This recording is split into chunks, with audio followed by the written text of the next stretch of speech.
Subscribe करिए हमारे channel target UP TET CTET को और बेल आइकन को दबाइए।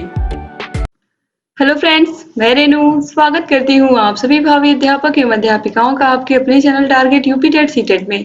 दोस्तों, आज की इस वीडियो में हम पढ़ने वाले हैं आप लोग के डीएलएड सेकेंड सेमेस्टर के सेकेंड पेपर प्रारंभिक शिक्षा के नवीन प्रयास के अंतर्गत आप लोग के पवन सीरीज के बहुविकल्पी क्वेश्चंस की सीरीज में part second. Part first already हमने कल पढ़ लिया था, तो चलिए हम पार्ट सेकेंड को भी आज कंप्लीट करेंगे इस वीडियो में। क्वेश्चन नंबर 51 से यहाँ पर हम पढ़ेंगे। क्वेश्चन नंबर 51 है, विश्वविद्यालय शिक्षा आयोग का गठन हुआ था 15 अगस्त 1947 को।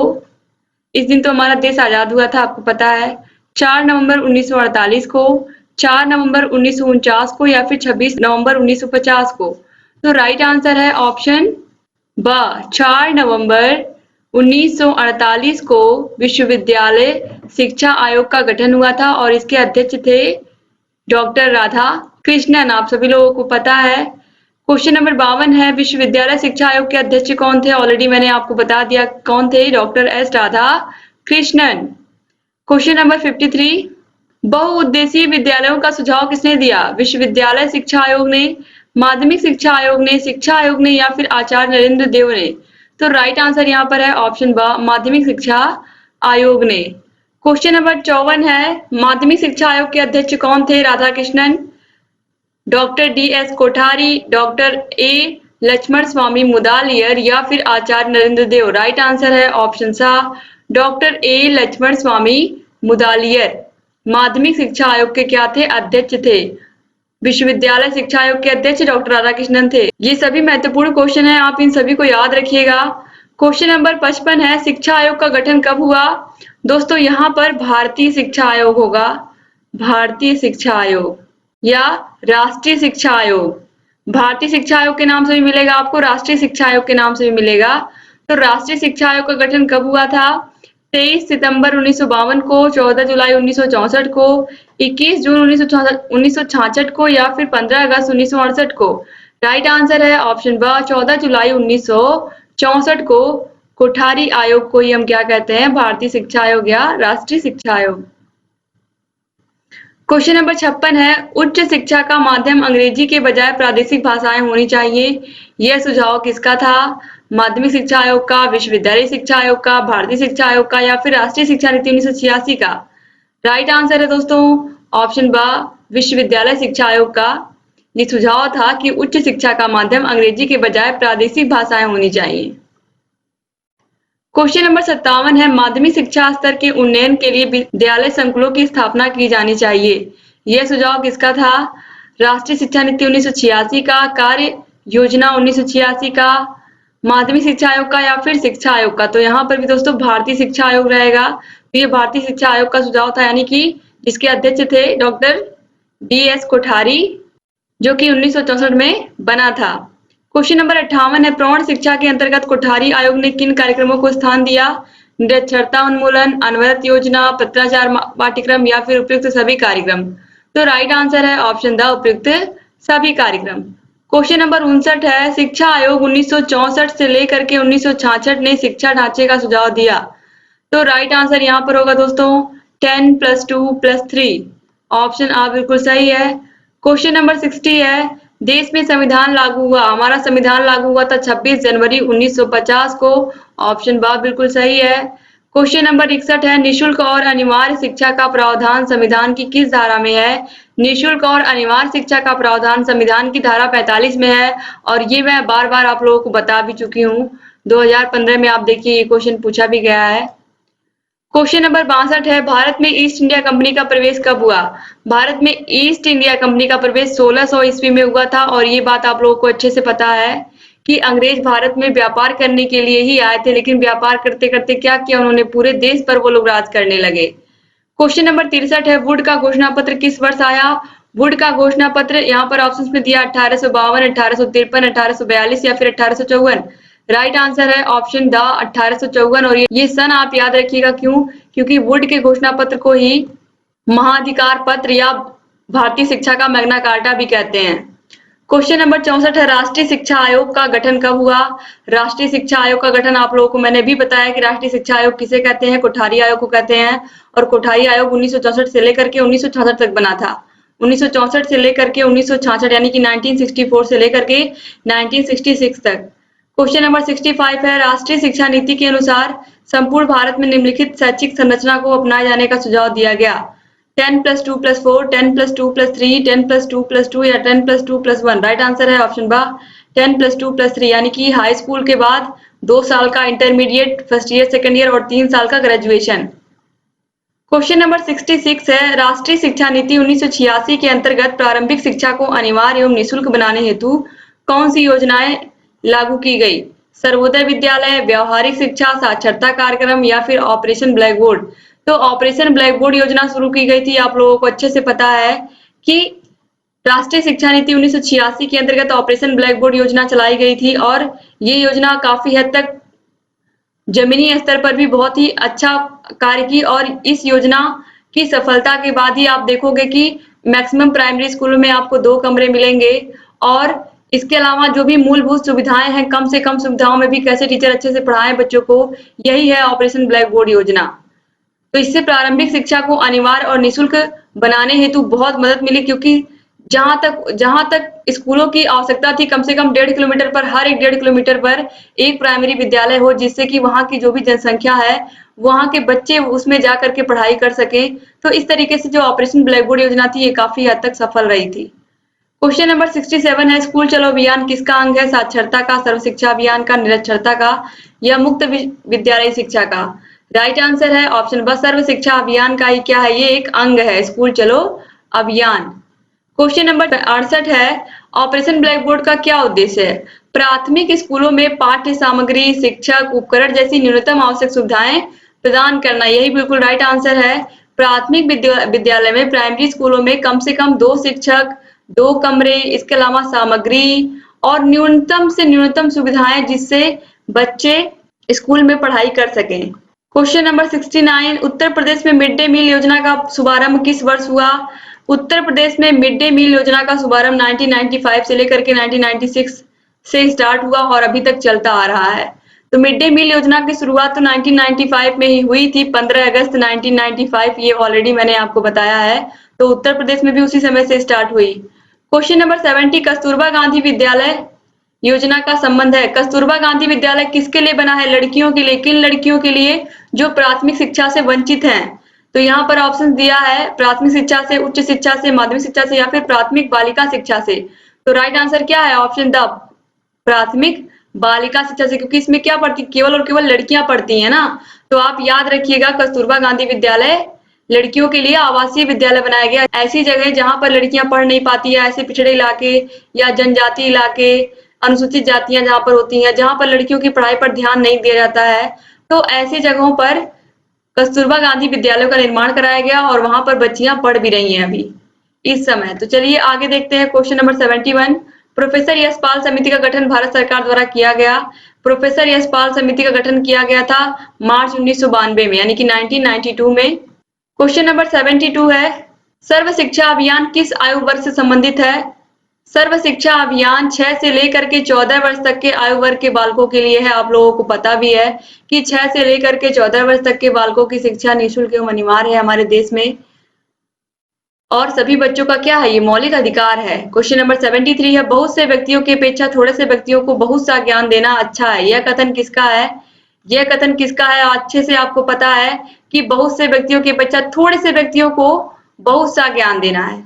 यानी कि ये कथन आप लोग समझ गए होंगे कि लॉर्ड मैकाले का। ये लॉर्ड मैकाले ने क्या कहा था? समाज के केवल उच्च वर्ग के मुट्ठी भर लोगों को शिक्षा दी जाए और वही शिक्षा छन छन करके समाज के निचले तबके तक, समाज का जो मध्यम वर्ग है, जो गरीब, जो लोग गरीबी रेखा से नीचे हैं, उन सभी लोगों तक ये शिक्षा छन छन करके पहुंचे। ये सोच किसकी थी? लॉर्ड मैकाले की। और इसे ही हम निस्यंदन सिद्धांत, छन्नीकरण का सिद्धांत या छनाई का सिद्धांत भी कहते हैं। और ये क्वेश्चन बार बार आप लोग के एग्जाम में पूछा गया है। क्वेश्चन नंबर 74 है, संपूर्ण साक्षरता अभियान का प्रेरक वाक्य क्या है? संपूर्ण साक्षरता अभियान का प्रेरक वाक्य है, एक पढ़ाए एक। ये आप लोगों को पता भी है, एक पढ़ाए एक। और सर्व शिक्षा अभियान का क्या है? सब पढ़ें सब बढ़ें। क्वेश्चन नंबर 75 है, शिक्षा को मौलिक अधिकार के रूप में स्वीकार किया गया। शिक्षा को मौलिक अधिकार के रूप में स्वीकार किया गया 1 अप्रैल 2010 से पूरे देश में ये लागू हो गया। क्वेश्चन नंबर 76 है, शिक्षा को किसी निश्चित स्तर तक सभी लोगों को अनिवार्य एवं निःशुल्क रूप से उपलब्ध कराना है, समाजीकरण, मानवीकरण, सार्वभौमिकरण या फिर विद्यालयीकरण। तो राइट आंसर है ऑप्शन सा सार्वभौमिकरण। शिक्षा का सार्वभौमिकरण का मतलब है कि समाज के हर वर्ग के हर तबके के बच्चों तक ये शिक्षा पहुंचे और ये जो अनिवार्य एवं निःशुल्क शिक्षा है इससे कोई भी वंचित ना रह जाए। और आप देखिए 2016 में ये क्वेश्चन पूछा गया है। क्वेश्चन नंबर 77 है, बेसिक शिक्षा अधिनियम 1972 का क्या उद्देश्य है। बेसिक शिक्षा अधिनियम 1972 का जो मुख्य लक्ष्य है वो है शैक्षिक कार्यक्रमों का प्रभावी क्रियान्वयन, यानी कि जो भी शैक्षिक कार्यक्रम चलाए जा रहे हैं सरकारों के द्वारा उसका प्रभावी ढंग से कार्यक्रम चल रहा है कि नहीं, कार्य हो रहा है कि नहीं जमीनी स्तर पर, यही मुख्य कार्य होता है बेसिक शिक्षा का। तो ऑप्शन द जो है ये बिल्कुल सही है। क्वेश्चन नंबर 78 है, प्राथमिक विद्यालयों में न्यूनतम आवश्यक सुविधाएं सुलभ करने की योजना कौन सी है। प्राथमिक विद्यालयों में न्यूनतम आवश्यक सुविधाएं किस योजना के अंतर्गत है, आपको अच्छे से पता है, ये बताने की जरूरत नहीं है। ऑपरेशन ब्लैक बोर्ड योजना के तहत प्राथमिक विद्यालयों में न्यूनतम सुविधाएं सुलभ कराना है। तो ऑप्शन बा बिल्कुल सही हो जाएगा यहाँ पर। क्वेश्चन नंबर 79 है, स्वतंत्रता के समय देश में कितने प्रतिशत जनसंख्या साक्षर थी। 40%, 32%, 14% या फिर 60%। राइट आंसर है ऑप्शन सा 14%। क्वेश्चन नंबर 80 है, विद्यालय स्तर पर शिशुओं की मांसपेशियों का विकास होता है वार्तालाप से, पठन अभ्यास से, सृजनात्मक क्रियाकलापों से या फिर मानसिक अभ्यास से। दोस्तों राइट आंसर है ऑप्शन सा सृजनात्मक क्रियाकलापों से। क्वेश्चन नंबर 81 है, सर्व शिक्षा अभियान किस आयु वर्ग के बच्चों की शैक्षिक व्यवस्था से संबंधित है। तो सर्व शिक्षा अभियान 6 से लेकर के 14 वर्ष तक की आयु के सभी बच्चों के लिए है, ये मैं आपको पहले भी बता चुकी हूँ। क्वेश्चन नंबर 82 है, कस्तूरबा गांधी बालिका विद्यालय किस वर्ग की बालिकाओं में साक्षरता की स्थिति बेहतर बनाने के लिए है।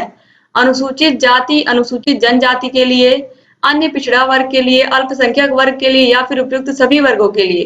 तो राइट आंसर है ऑप्शन द उपयुक्त सभी वर्गों के लिए।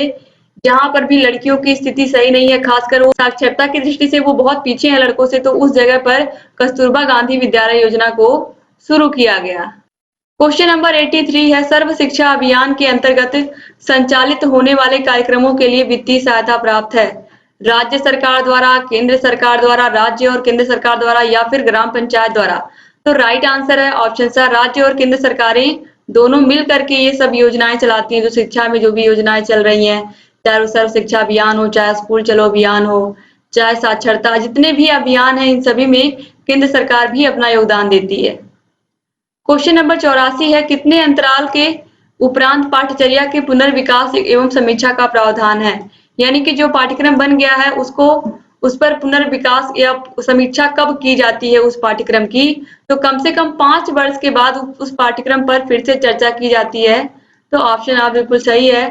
क्वेश्चन नंबर 85 है, महात्मा गांधी ने बुनियादी तालीम या बेसिक शिक्षा का प्रस्ताव कहाँ रखा था। वर्धा सम्मेलन में रखा था, आपको पता है वर्धा सम्मेलन हुआ था 1937 में। तो ऑप्शन बा जो है ये बिल्कुल सही है, 2016 में पूछा गया क्वेश्चन है। क्वेश्चन नंबर 86 है, माध्यमिक शिक्षा आयोग के अध्यक्ष कौन थे। Doctor Lakshman Swami Mudaliar, doctor Daulat Singh Kothari, doctor Yashpal या डॉक्टर राधाकृष्णन। राइट आंसर है ऑप्शन आ doctor Lakshman Swami Mudaliar. Question number 87, निम्नलिखित में से किस स्तर के विद्यालय से बच्चों को स्वतंत्र रूप से विकसित होने के अवसर दिए जाने चाहिए। प्राथमिक विद्यालय, पूर्व प्राथमिक विद्यालय या पूर्व माध्यमिक विद्यालय, माध्यमिक विद्यालय या फिर पूर्व प्राथमिक विद्यालय। दोस्तों ये क्वेश्चन ऑलरेडी मैंने आप लोगों से राजन सीरीज में पूछा था और मैंने कहा था कि मैं आपको इसका करेक्ट आंसर दूंगी।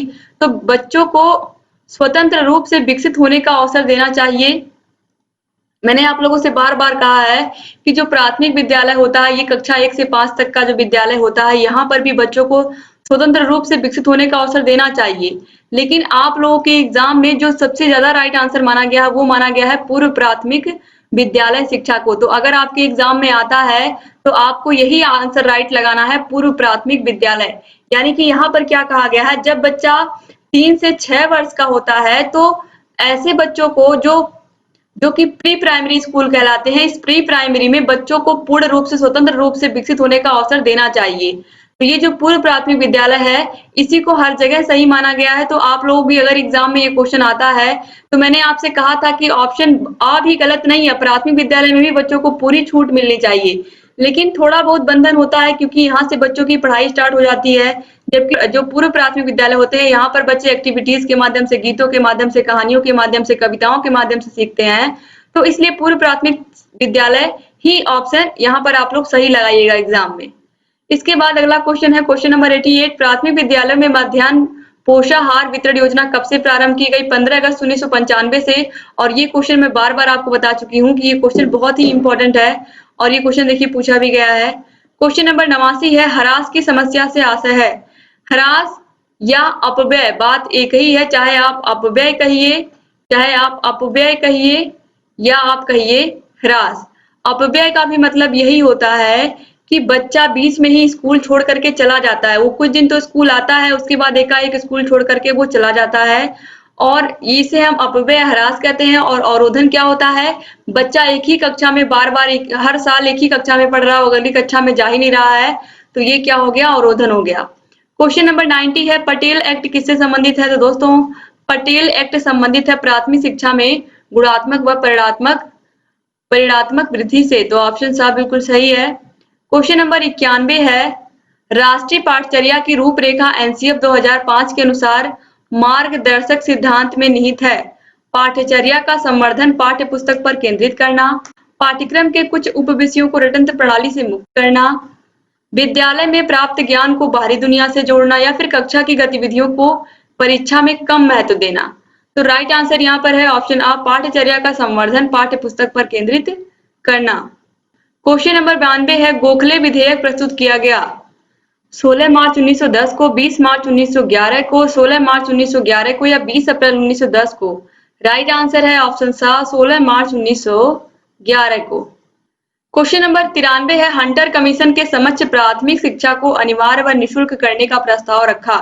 दादा भाई नौरोजी ने, ईश्वर चंद्र विद्यासागर ने, महात्मा गांधी ने या फिर जवाहरलाल नेहरू ने? राइट आंसर है ऑप्शन आ, दादा भाई नौरोजी ने। क्वेश्चन नंबर 94 है प्राच्य पाश्चात्य विवाद का जन्म कहाँ से हुआ? हंटर आयोग से, 1813 के आज्ञा पत्र से, मैकाले के विवरण पत्र से या फिर वुड के आदेश पत्र से? राइट आंसर है ऑप्शन बा 1813 के आज्ञा पत्र से। क्वेश्चन नंबर 95 है शिक्षा आयोग 1964 से लेकर के 1966 के अध्यक्ष कौन थे? दोस्तों आपको पता है 1964 में बनी थी जो समिति, राष्ट्रीय शिक्षा आयोग जो बना था उसके अध्यक्ष थे DS कोठारी। तो ऑप्शन सा जो है ये बिल्कुल सही है। और लक्ष्मण स्वामी मुदालिर माध्यमिक शिक्षा आयोग के अध्यक्ष थे, ये भी आपको पता है, जो कि 1952 बनी थी। क्वेश्चन नंबर 96 है राष्ट्रीय बाल श्रम परियोजना संचालित की गई। राष्ट्रीय बाल श्रम योजना किस पंचवर्षीय योजना में संचालित की गई? 8वीं में, 9वीं में, 10वीं में या 11वीं में? राइट आंसर है ऑप्शन बा 9वीं पंचवर्षीय योजना में ये स्टार्ट की गई। क्वेश्चन नंबर 97 है उत्तर प्रदेश के समस्त जिलों में स्कूल चलो अभियान कब शुरू किया गया? स्कूल चलो अभियान दोस्तों शुरू किया गया था हमारे उत्तर प्रदेश में, शुरू किया गया था 2004 से। क्वेश्चन नंबर 98 है राष्ट्रीय साक्षरता मिशन की स्थापना के बाद सर्वप्रथम संपूर्ण साक्षरता अभियान की घोषणा की गई। संपूर्ण साक्षरता अभियान आपको अच्छे से पता है, सबसे ज्यादा साक्षर कहाँ है? केरल में है। तो केरल में सबसे पहले घोषणा की गई संपूर्ण साक्षरता अभियान की, यहाँ पर सभी लोग पढ़े लिखे हैं। क्वेश्चन नंबर 99 है पूर्व प्राथमिक शिक्षा संबंधित है। पूर्व प्राथमिक शिक्षा 6 वर्ष से स्टार्ट होती है, तो स्वाभाविक सी बात है जो पूर्व प्राथमिक शिक्षा होगी वो कितने वर्ष से होगी? 3 वर्ष से लेकर के 6 वर्ष तक। तो ऑप्शन बा जो है बिल्कुल सही है, 3 से लेकर के 6 वर्ष तक बच्चा पूर्व प्राथमिक विद्यालय में होता है। इसके बाद वह प्राथमिक विद्यालय में एडमिशन पाता है, जिसे हम आंगनवाड़ी केंद्र के नाम से भी जानते हैं। आंगनवाड़ी में 3 से 6 वर्ष तक के बच्चे ही आते हैं। क्वेश्चन नंबर 100 है यशपाल समिति का गठन किया गया। यशपाल समिति का गठन कब किया गया? 1990 में, 1991 में, 1992 में या 1993 में? राइट आंसर है ऑप्शन सा 1992 में। दोस्तों इस तरीके से आपके जितने भी क्वेश्चन थे सभी क्वेश्चन यहाँ पर समाप्त हो गए। जितने भी क्वेश्चन आपके सेकेंड पार्ट में थे कंप्लीट हो गए। दोस्तों अगर अभी तक आपने हमारे चैनल को सब्सक्राइब नहीं किया तो प्लीज सब्सक्राइब कर दीजिए, और यहाँ पर आपको घंटी का भी निशान दिख रहा होगा उसको भी प्रेस कर दीजिए, ताकि हम जो भी नई वीडियोस बनाते हैं उसका नोटिफिकेशन आप लोग के पास समय से पहुंचे और आप हमारे सभी वीडियोस को ऐसे ही देखते रहें। यहाँ पर आपको आई बटन दिख रहा होगा। आई बटन पर आप जैसे ही क्लिक करोगे, आपको सभी विषयों के जितने भी वीडियोस अब तक हमने बनाए हैं, सभी वीडियोस आपको यहाँ से मिल जाएंगे हर विषय के, और आप हर विषय को अच्छे से पढ़ सकते हैं। इसके अलावा दोस्तों, आप लोगों को कमेंट बॉक्स में भी सभी विषयों की लिंक मिल जाएगी, डिस्क्रिप्शन बॉक्स में भी सभी विषयों की लिंक मिल जाएगी, वहां से भी आप देख सकते हैं। आप हमारे टेलीग्राम चैनल से भी जुड़ जाइए। टेलीग्राम चैनल से जुड़ने पर आपको सभी विषयों की वीडियोस बराबर मिलती रहेंगी, और भी इम्पोर्टेंट जानकारियां जो होती हैं वो भी आपको मिलती रहेंगी। दोस्तों, अगर अभी तक आपने वीडियो को लाइक नहीं किया तो प्लीज वीडियो को लाइक कर दीजिए, और अगर अभी तक आपने अपने प्यारे प्यारे कमेंट्स नहीं किए तो प्लीज कमेंट्स भी कर दीजिए, क्योंकि आपको पता है कि आप लोगों के लाइक और आपके कमेंट हमारे लिए कितने महत्वपूर्ण हैं। आपको कहीं भी कोई भी समस्या है किसी भी सब्जेक्ट में तो हमसे पूछिए। अगर सेकेंड सेमेस्टर में अच्छे से अच्छे मार्क्स लाने हैं तो आप लोग हमारे कोई भी वीडियो को मिस मत करिए, सभी वीडियोस को अच्छे से देखिए, सभी वीडियोस को पढ़िए, और अगर आपने जितने भी वीडियोस हमने बनाए हैं सभी को पढ़ लिया तो आपको अच्छे से अच्छे मार्क्स लाने से कोई भी रोक नहीं सकता एग्जाम में। तो बस ऐसे ही वीडियोस को देखते रहिए, और जहाँ कहीं भी कोई भी समस्या हमसे पूछते रहिए। तो दोस्तों, वीडियो पूरा देखने के लिए एक बार फिर से आप सभी का बहुत बहुत धन्यवाद। मिलते हैं नेक्स्ट वीडियो में, तब तक अपना ख्याल रखिएगा, अपने परिवार का ख्याल रखिएगा, और ऐसे ही हमारे चैनल से जुड़े रहिएगा। जय हिंद दोस्तों।